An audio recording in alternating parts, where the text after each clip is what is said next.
Hi folks, I'm Rob. I'm a builder. I run a building company called Greenwood. We've been in this industry, well personally I've been in this industry for 29 years. I'm a carpenter joiner by trade. I served my time at a house building company back in the early 90s. And I've actually been building extensions, houses and loft conversions for 29 years. My company has been trading since 2012. I've also worked for other companies over the years, and I've been involved with other companies as well. But the idea that basically this channel is going to be for how to build. We're going to give you insights on how to do things yourself. This video is basically bullet points. We're going to actually show you, look, there we go, on the things you need to consider before you build an extension. Things that you need to think about that a lot of people just don't think about, they forget. And to work through those points with you now to decide whether it's right for you to build an extension, to do a loft conversion, to do home improvements, things like that. So let's get on with it and see what these points are. Right folks, so there are quite a few bullet points. The first one that you need to consider, and it is the very first one, if you're going to build an extension, yes, it'd probably make your life easier. Yes, it'll look beautiful when it's done. Yes, you're going to have more room. But will it put value on your property? If you spend, say, 30 grand on an extension, is it going to put that much on your property when you come to sell it? Yes, properties are going up in value. As a general rule of thumb, they double every 10 years. So if you was to do nothing, your property would go up in value anyway. But that price of building that extension, in theory, needs to pay you back. People do build extensions for other reasons. They need the room, they're desperate for the room, so they do it. They've got no intention of moving or selling up, so that is their main priority. But as a general rule of thumb, is this extension, this loft conversion, this new kitchen, it can be anything that you do, is it going to put value on your property? If you're adding rooms like bedrooms, it will add value. If you're going to add like studies, downstairs rooms, it will add a bit of value, but not as much as a room that can be habited like a bedroom. The second point, planning permission. Are you going to need permission to build on your property? There is a thing now that's been brought in, well, it's been in quite a while, but it's been updated recently, called permitted developments. That basically states that you can build certain aspects without having planning permission. Very broadly, as a rule of thumb, you can build on the rear of your property a single story extension, 3 metres. I think you can apply and have that permitted development extended to 5 metres, as long as it's a single story. If you're building a double story extension on the side or on the back and it's overlooking, it's like on the end of a run of houses, then you will need planning permission. You need to do some due diligence. You need to check up whether you need planning permission before you start. Point 3, and that is you'll need an architect. Some jobs, so say you were building a very small extension on the back of your kitchen, it was in 3 metres, it's a single story, it's not more than 4 metres high, you can do that under permitted developments. You could get away with just doing a sketch, giving that to your builder, saying this is what I want, and work through it that way, and you would work on what's called a builder's notice, where you don't actually have drawings, you're just doing it and playing it by ear. It can be quite costly like that, because your building inspector will come and ask you to do things that you weren't expecting. Your builder will have to redo things. You don't actually know what you're budgeting for, so you're building blind. So it's always a good idea really to get drawings from an architect. I know it will cost you initially, but as a general rule of thumb, I keep saying general rule of thumb, don't I? But as that rule goes, having an architect do the drawings will allow your builder to price pretty more, more exactly. It will let you know exactly what you're getting, and it generally works out cheaper. So get an architect. He needs to then do you what's called a planning drawing if you need planning. This needs to be submitted to the planning department in your local area to apply for that planning permission. A planning drawing is slightly different to the drawing you will have to produce if you get the permission to build. You will then need a set of working drawings in order so your builder knows basically to work to, knows what to do, knows where things are going, got measurements on. A planning drawing is basically a brief outline of the building before and after it's built. And point 4, you're going to have to consider building regulations. Now, building regulations are basically what it says on the tin. They're a set of rules and regs that you have to work to when you are building an extension or doing building works, structural works, alterations to your home. So if you're building an extension, that working drawing, not the planning drawing because there's not enough detail on it, the working drawing will have to be submitted to building regs.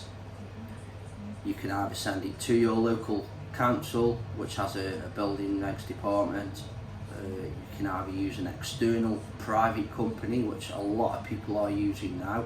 We personally, as a company, use the private companies. We use a company called A1. The reason we do that is because the council over the years, I don't know what they like now because we haven't used them for quite a number of years, but over the years in the past when we used them, basically were unreliable. They made you jump through hoops. They wouldn't give you times when they were going to turn up on site. These private companies they treat you like a customer basically, so that's the reason we started using them. The council might be quite a lot different now because they will have had to catch up because of these private companies taking business from them. So building regs, you will have to abide by building regs. You need to submit your drawings. If you haven't got a drawing, if you're doing it under permitted developments and you've just got a sketch, send that in and they will do it slightly different. So with working drawings, they will look through the drawings, okay them first, they will give you a price for your visits and your completion, and they will come out, do the visits, and once you complete, they will keep your drawings, they will keep any structural calculations, because that is another thing that you will have to think about. And once it's complete, it's complete. With a building notice, basically they will inspect a lot more frequently. They will come out, inspect what you're doing, because there's no drawing to look at. It's generally more expensive because there's a lot more visits, there's a lot more interaction. They will make recommendations, but you can do it without the drawing.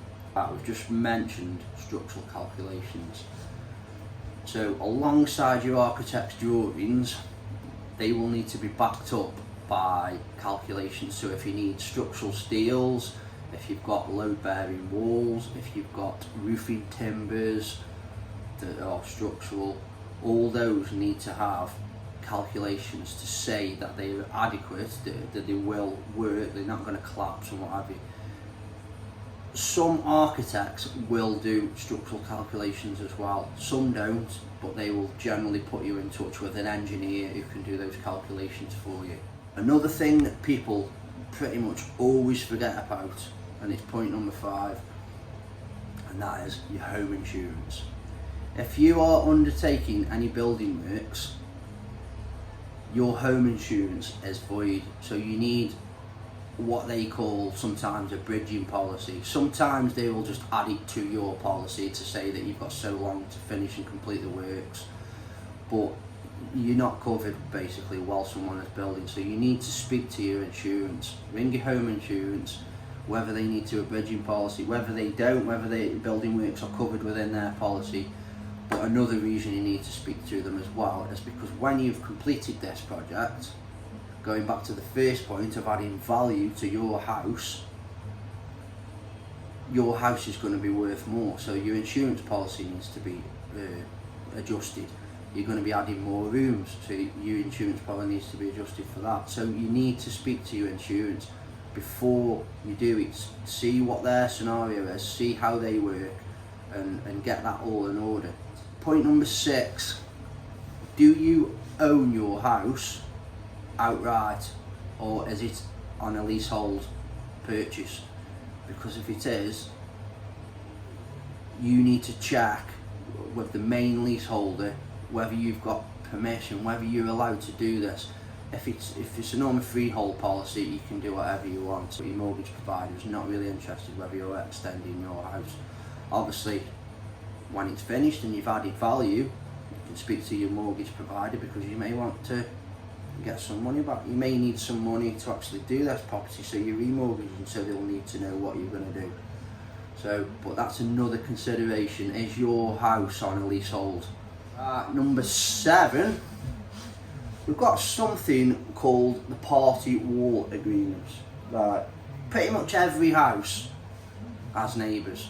Whether you've got neighbours next door, whether you've got them up above you, it's highly unlikely if you're building a house extension. Whether you've got them surrounding you, facing you, you need to basically speak to your neighbours before you start any of this. Just check that they're going to be okay. Approach it, lightly. Just check that they're okay, that they're going to be fine with what you're intending on doing, because there's nothing worse than putting a planning application in, you've not spoken to your neighbours, and they object, and it all gets stopped there, and you're mad with your neighbours, you have a massive dispute. And so just speak to them, go around, speak to them, see if they're okay with you doing it. If they are, you need to also put something in place called a party wall agreement. A lot of people don't do it. There are then issues midway through the project, and your neighbour will go online and find out about this party wall agreement, and it's not in place, and it can cause issues. It's quite easy to do. If your neighbour's fine with you doing it, it's basically you can download a party wall agreement from Google, just a generic one. Use that, serve it to them, just show them that you've got a certain amount of days to do it before you start work, and then everything should be fine. They do have to allow you access to complete the work, so scaffolding, ladders and things like that, but not unless you provide them with this party wall agreement. It basically states that if you do any damage while you're doing that project, it will be put right. You'll be, you're not going to misuse their property or anything like that. And also, it's not just if you're working on the actual party wall. If you're digging excavations within sometimes 6 metres or 3 metres, depending on the depth, you still need to inform them. If you're certain distance away from their garden wall or their fence or their side wall of the house, you need to inform them. It's not just if you're working on the party wall. So you need to look into that also and get that in place. Right, so you've got all them things in place. It's going to add value to your house. Planning permission, you think you don't need it or you do need it, and you're confident that you're going to get it. You've spoke to an architect, you've got a planning drawing, that's been submitted, it's come back, your planning permission's been approved. He's then gone on to do a set of working drawings, spoke to your insurance, everything's in place there. You're not on a leasehold, so you're okay. Your party wall agreements, you've sorted that out, you've been on Google, or you've actually spoken to your neighbour and there is an issue, and you've then gone to a party wall engineer who's then mediated the dispute, distributed the party wall agreement, and now you're going to get on with it. Your next step then is, we'll go back to step number 3. How do you actually find an architect? Easy. Because, if you basically speak to, if you want to get information on all them first 6-7 stages, ring a local builder. Look around for a builder, find a reputable one. A reputable builder will be transparent. We've got a website, we've got Facebook pages, Instagram pages, we've got Google ads. all listing our address, you know, all our contact details. You can plainly see the guys that work for us on the pictures. You know, we almost introduce them sometimes. We're transparent, nothing's hidden, and as a general rule of thumb, when you speak to them, if they're any good, they will be booked up for quite some time. You will have to wait for a good builder. If you get a builder around, generally they will work alongside an architect. They will be able to recommend an architect, so you should be able to find one that way. Another way is a website for the chartered, I forget what it's called now, but it's Chartered Institute of Architects or something like that. You can search for local architects in your area. You can ask neighbours, you know, if you walk up and down the street, you'll see extensions that have been built. You can go and ask them who they use, were they any good. Stick a comment on Facebook, or can anyone recommend an architect? You will find an architect quite easily, and they will obviously get you planning drawings. A lot of them will put your permission in for your planning application. A lot of them work alongside building regs companies, and we'll send all the drawings over to them as well. So you can, you know, with a good architect, you can get everything under one umbrella. Some architects will actually recommend a builder. Point number 8, we've discussed finding an architect, then finding a builder. Going back, if you've already got your architect, he may be able to recommend that builder. Opposite way around, builder will recommend an architect. There are websites, Trusted Trader, Tracker Trader, not my builders. It's a bit of a funny one, but yeah, Trusted Trade, Tracker Trade, Rated People, there's a few like that, where you can go on, you can look at builders' work. We're on Trusted Trader, you can see the reviews they've got from previous jobs, you can see the qualifications. In order to be on there in the first place, they have to be vetted, so I think Trusted Trade have vetted 5 or maybe 10 of our previous jobs. They check that we've got insurance. It's all, you know, if you use someone from one of those websites, you're generally getting an half decent builder. When that builder turns up, in order to do you an estimate, if he's free within 2 weeks, or if he can drop on the job straight away, just be a bit wary, because generally, if someone's not busy, especially, you know, in today's climate when builders are manic, it's absolutely crazy at the minute. Don't ask me why, because at this current point in time we're supposed to be with it, you know, we're in a recession, but we're all crazy. So if you find a builder that can drop on your project really quickly, be suspicious. Ask to see some of his past work, go on his Trusted Trader account, go on his Facebook account, go ask to see his website. You know, just have a look around. Yeah, he generally might have just finished the job and be moving on to the next one. But as a general rule of thumb, us personally, now at this point, we are booked up for well over 12 months. So you will find a builder, but you may have to look around. You can get a few quotes. You can compare the quotes to see, when looking at different quotes, different estimates, make sure that they've got the same thing on, because one can be up here, one can be down there. This one can have everything included.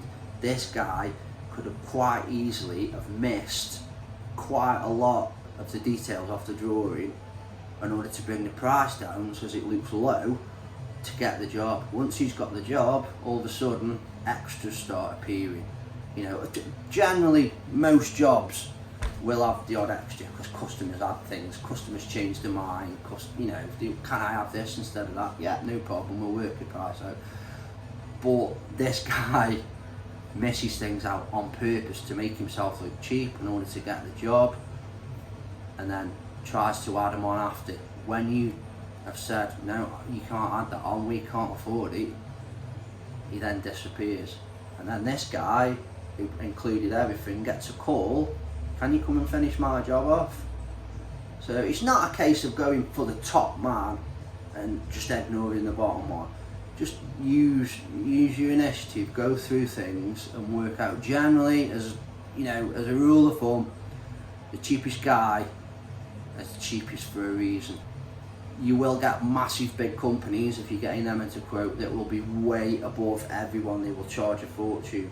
Stick with a local company, a reputable company. You'll get a decent price. It won't be cheap, but it won't be expensive, but you will get a good job, and they'll work through it with you. They'll help you to do the project. Right, cost is a very difficult one at the minute. Material prices over the last 2 years, with COVID, with Brexit, anything else you want to blame it on, they've been crazy. Timber prices more than doubled, insulation prices almost tripled.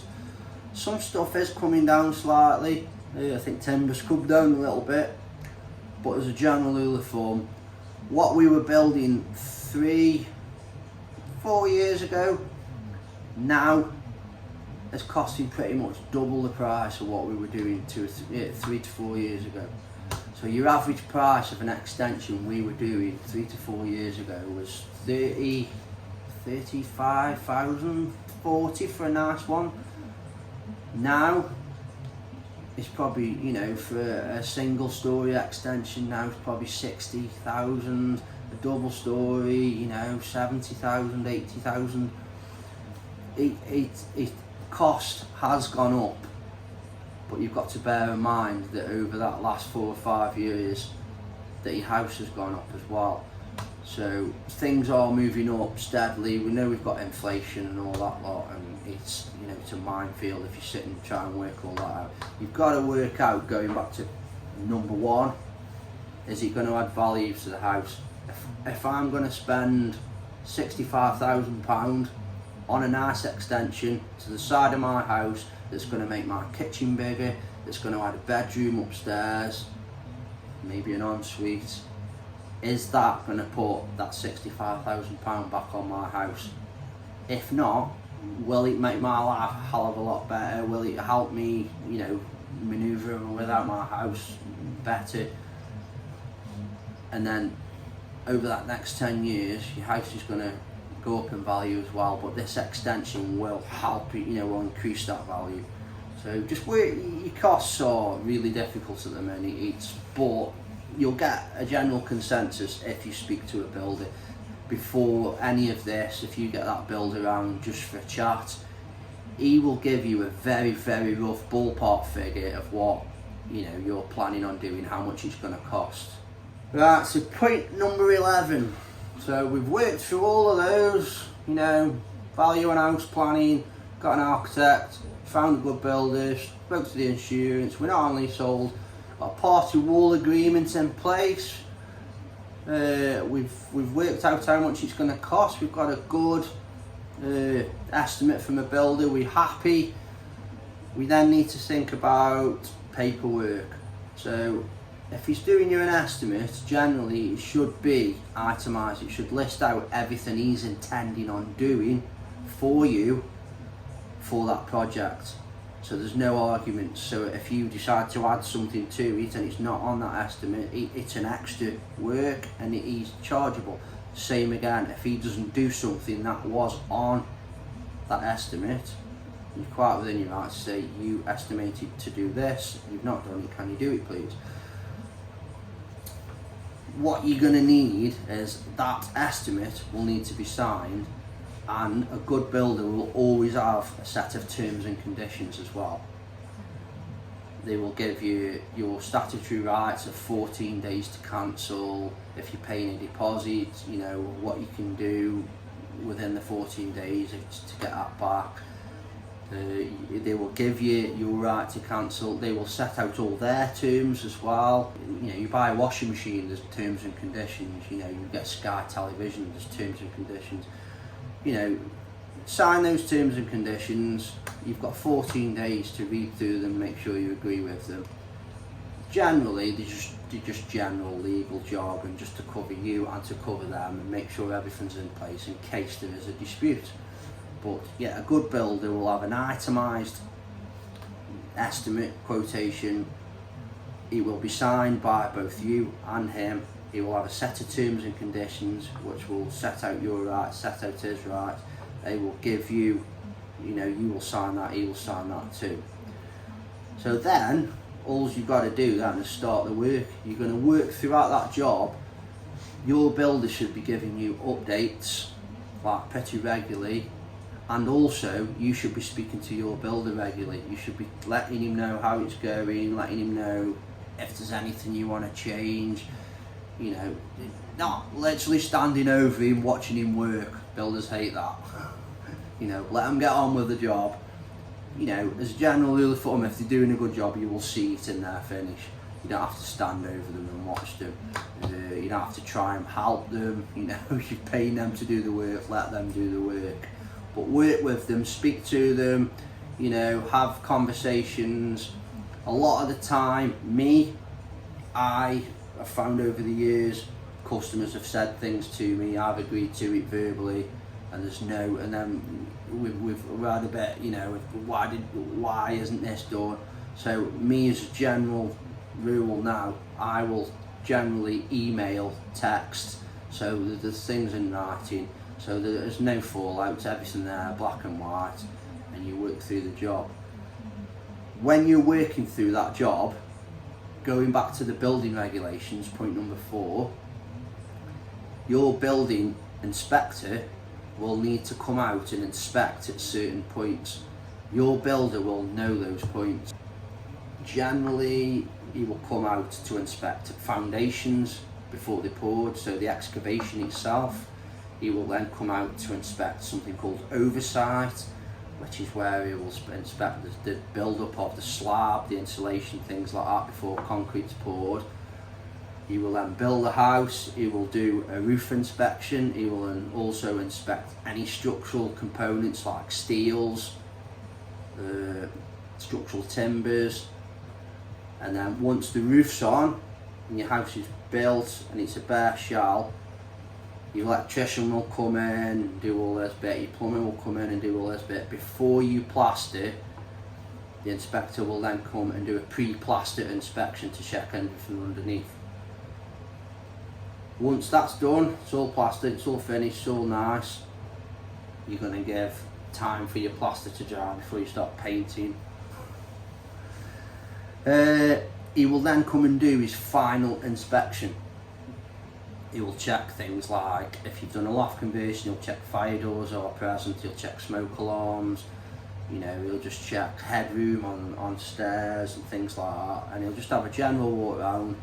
And once that final inspection is done, you are then completed, building regs are completed, he will then issue a final completion certificate. That needs to go in your pack with your housing, with your deeds and all your mortgage details and stuff like that, because if you ever sell your house, you need that completion certificate to say that the works were done to building regulations and all approved.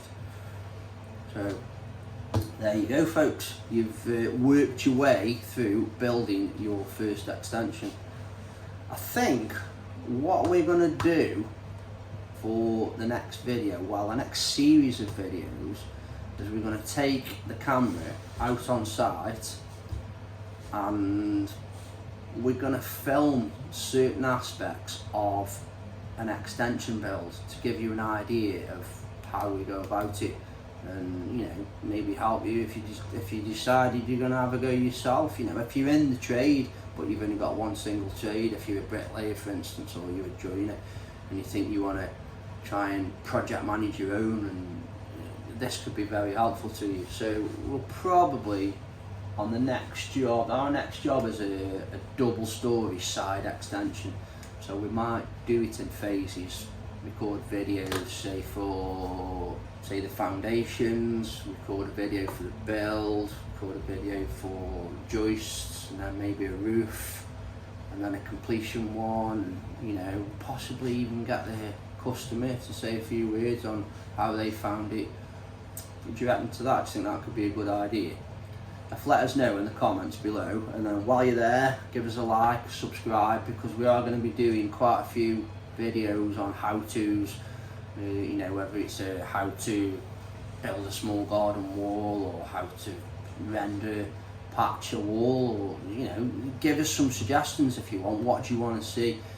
Write it down in the comments, get in touch with us, And you know, any questions as well regarding building, get in touch. We're going to be too happy to help. Right, I'm going to get off, folks. See you in a bit. Like and subscribe.